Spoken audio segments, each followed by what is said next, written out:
So hello and welcome to one of our screencasts again today. We're going to be looking at how to construct a menu bar, a very simple menu bar across the top of the page. We're going to just start off very simple with you can see that I'm using Atom, and I've just created a very simple web page with a nav item here, nav element I should say, at the top of the page, and then we've got inside that an unordered list with a few items here with some temporary links, which of course don't go anywhere. And as you can see, I'm previewing that directly in Atom at the moment, and that is actually showing a very simple web page with as you can see, just a white background and then the default coloured links with underlines. All of this is obviously what we're going to change, but that's really essentially what we've got initially. So what we want to do is to the objective here is to have it viewing in a vertical format when we're looking at a very small device such as a mobile phone, but then we want it across the top of the page when we're looking at it in on a computer with a larger display. So let's actually just give this a try. Then you can see that I'm linked to a style sheet over here. This style sheet currently has only just one item in the against this asterisk, which is effectively a wildcard, saying basically that the box sizing will be border box. That just basically means that the dimensions of any boxes will be set according to their padding as well. So the padding would also be included in the dimensions if we were to set the size of any boxes. That's not particularly significant, but it does help sometimes to make sure that things are sized properly. So let's actually just look at a few things that we might initially change, and I'm just going to first of all, so that we don't have a harsh white background, let's actually just change the background color for this and actually use our famous color picker, which is quite handy. And I'm just going to use a sort of grayish color so that it's not over dramatically white. Let's just do that for a start. That should change almost immediately. Now the first thing is let's actually look at this navigation item.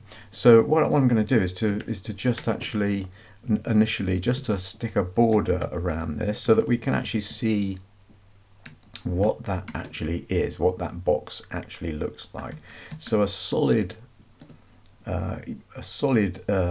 green border just temporarily, just to show you. So that's actually spreading out right the way across. Now you can see that by default the body already has a margin on it.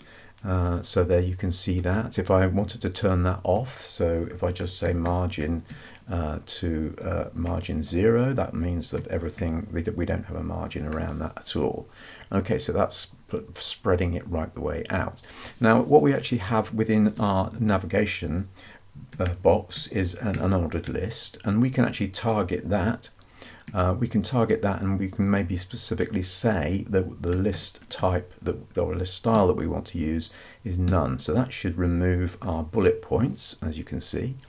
Then what we want to do is to target the actual link within that, and that is of course inside the list item as the A. So you can see how the structure works, and in this particular case we want to change the text decoration so that it doesn't have an underline like that. So we're gonna do that. Okay, so we're now getting it's getting a little bit better. We can also put some margin around this. So if we now go to our well, actually padding would be better, so let's actually do it with padding. So I'm going to put some padding on here.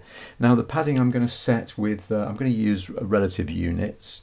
I'm going to use a 0.8 of a rem, which means that it's 0.8 of 0.8 or 80%, if you like, of the standard or the default setting, which of course on an HTML page is 16 pixels. So that just gives us a rough idea of what it will look like. Whereas of course one rem, which I'm going to put on the top and bottom of our elements here, that will of course be 16 pixels effectively, because I haven't made any changes to that. Okay, so that's actually just making sure that we've got a little bit of padding around that. But I also want to make sure that I display this as a block, so the elements will be displayed as a block, meaning that really we by default the links won't necessarily be that. So that's why we weren't getting any change until we did that. So we've now spread that out somewhat. Now what we need to target now really is the actual hovering over. So as we move over, these are still links. They don't do anything. They don't go anywhere, as you can see, but they are default links. What we need to do is to target those with a hover so that we actually can give some feedback as we roll over those elements. So again, I'm going to do it so very specifically targeting those elements again. But this time we are actually looking at the list item. So the list item itself, when we roll over it with a hover, with our mouse, we want to be able to get some sort of feedback on that. So what we can do is to give it a background. That might be one way of doing it. So I'm going to, you don't have to do it that way. We can sort of just put an underline there or something like that. But I'm going to put a background color here. So I actually want to invoke the color picker, and we're just going to put a light, I don't know, something like that underneath it. Let's actually just see how that works. Okay, so now we can actually see what's actually happening here. Okay, so that's the first step. We might also want to change the color. The color of the links, so rather than have them stay like this, we can actually make it so that as we roll over here as well. So if I now just take a copy of that, just to make it a bit simpler, and what we actually want to do now is to say when we roll over the actual word in here, the link itself, we're going to make the color of this white.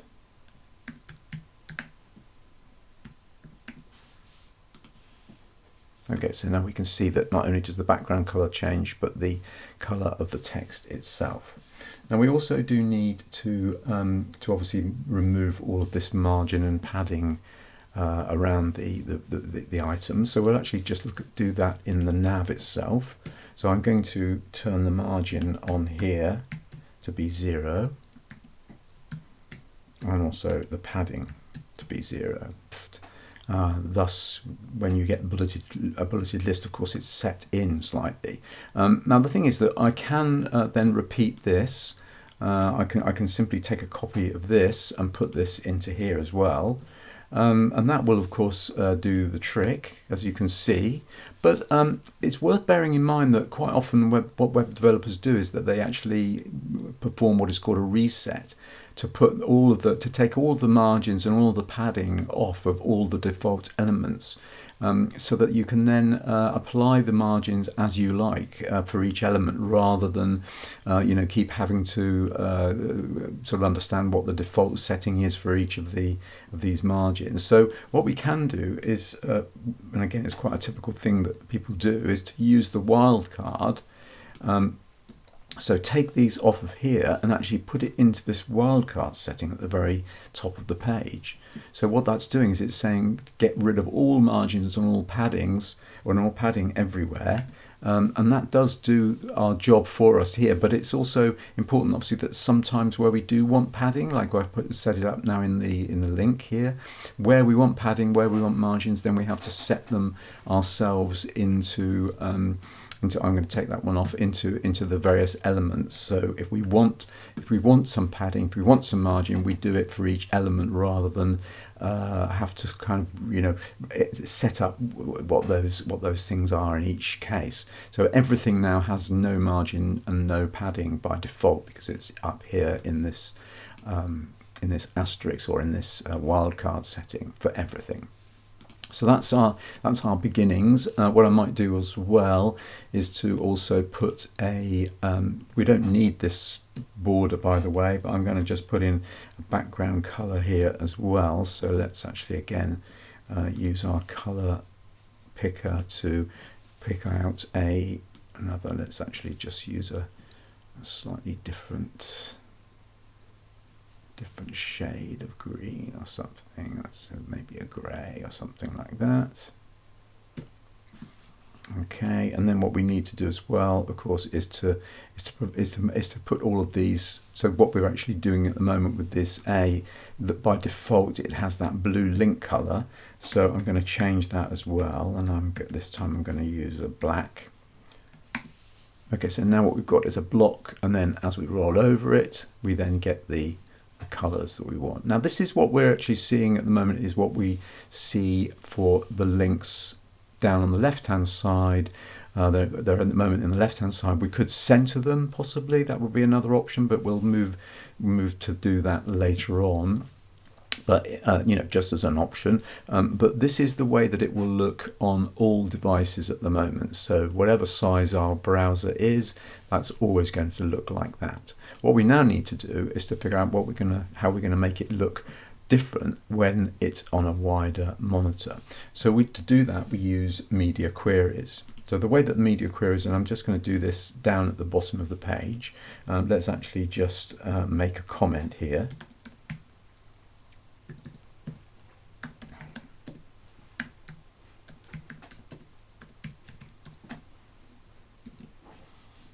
I'll just make sure that I spell that correctly.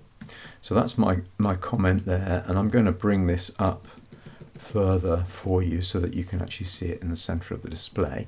So what I'm actually doing now is the media queries, and the way that we do this is to use @media. Why I keep spelling that wrong, I don't know. And then we're going to basically say that we're actually looking at the screen, but we're also looking at a screen size or a screen width of no. So we basically need to use to begin with. We want to use to try to understand what's happening when we go above a certain figure. So in order to do that, we need to say what would be the minimum width that we would be viewing this on. So a minimum width, meaning, should actually have put that in there. So minimum width, a minimum width of, let's say, well, I don't know, 480 pixels. That might actually not be good enough for our experiments, because we might need to make it a little bit larger when we actually come up to experiment with this. And then inside this, we then want to actually work out what we want to do with our with the changes that we're going to make. Now, we need to sort of roll back a little bit, because what we need to do is to go back to our list items inside the navigation bar, and we need to display this in a particular way that makes sure that it's actually set up as a column. Now at the moment it is displayed as a column because that's the default setting for a bulleted list, for a list, list items. But what we really want to do is to be able to switch from a column view to a row view, and the way that we do that is to use something called flex for those for that particular set of items. So the way that we do that is in here, in our unordered list, we want to say display this in what form? Well, we display it as a bunch of flexible items. Okay, now that's not going to make any difference so far, and nor is the next line, but because what we're actually going to do is we're going to say the flex direction of this is column, which of course is the default, and you won't really see any change. As you can see, there's no change. But the important thing is that this now in here, we can now change this when we get to a certain size. So when we go over 480 pixels, we can now sort of, if you repeat this, we don't actually need this, so I'm going to remove this, and we don't even need this because we've already said that that element will be displaying using flex. But what we want to do here is to change this now to not just be a column, but to be a row. And there we have it. So now we've got the elements along the top, and when we go to something smaller it then moves into the vertical display like this. So that's a very simple way of using Flex and using media queries to give you a different display depending on how you know what is the size of your window, or whether you're on possibly a mobile device. Right, so that's the way that works now. So we just now have to consider you know, how we want this to work. You know, maybe there are some other finer details that we want to look into. So the next challenge then is to see if we can get a sub-menu. So in other words, menus, items such as, for example, our info menu or item in this particular case. When we click on it, it then expands to further items. We do this by adding another unordered list within one of the list items. So the list item itself, I'm just providing a little bit of space here, and what we've actually got in here now is another unordered list. I've just pasted that in from something I created to make it easy. So basically, here's an unordered list, but it's nested inside one of the list items. So as you can see, what that's actually done over here for this particular view is it's given us 3 further items inside info, but there's nothing at the moment to tell us, you know, that's what that is. It just looks like further items. So the first thing we need to do really in the styling of this is to target those particular elements and make them maybe smaller text. So we can do that. So let's actually just put in a little bit of information here. So what we want to do then is the way that we target this is that this is a list. This is an unordered list inside a list item.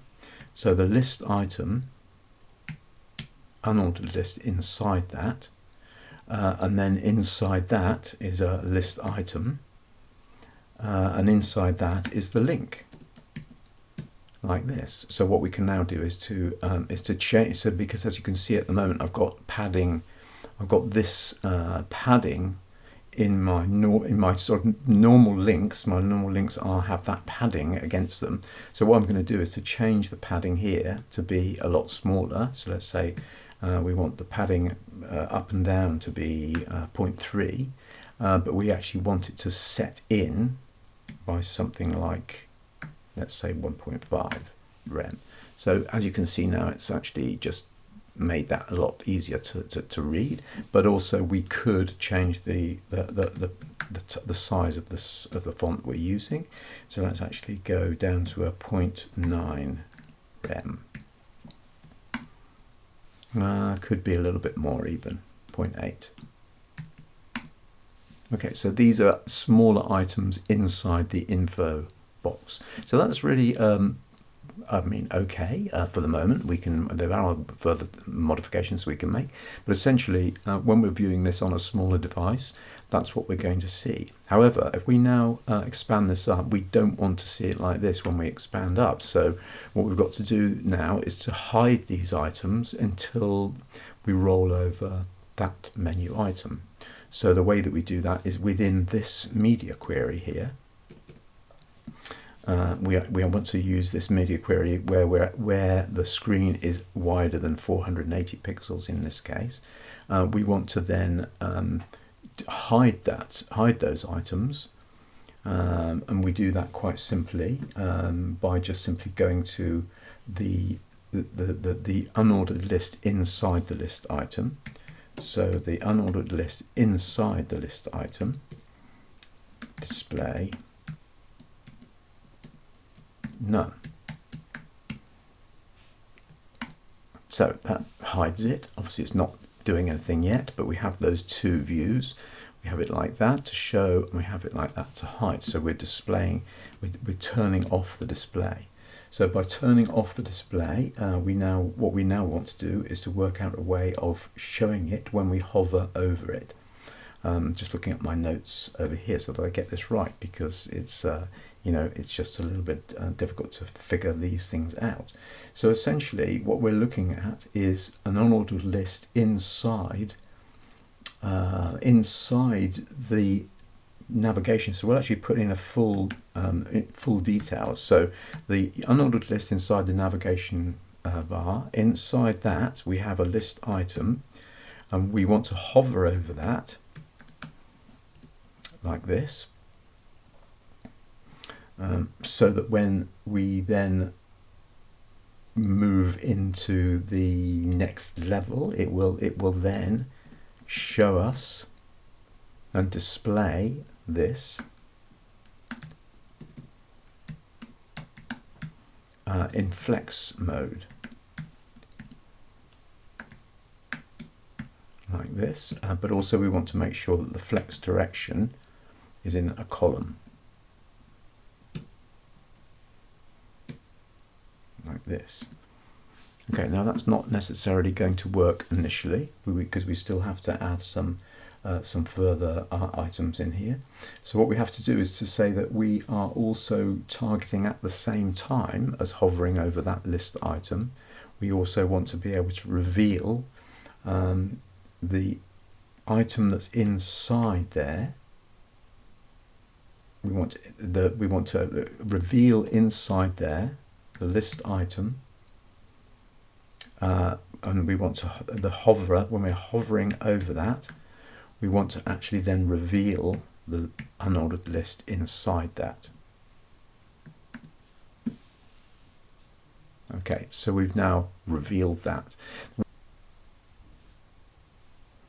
So as you can see, if we now set the position for our unordered list inside the list items, in other words, the list item that has sub or expandable items, if we put a position absolute in there, then this actually does improve the appearance of that.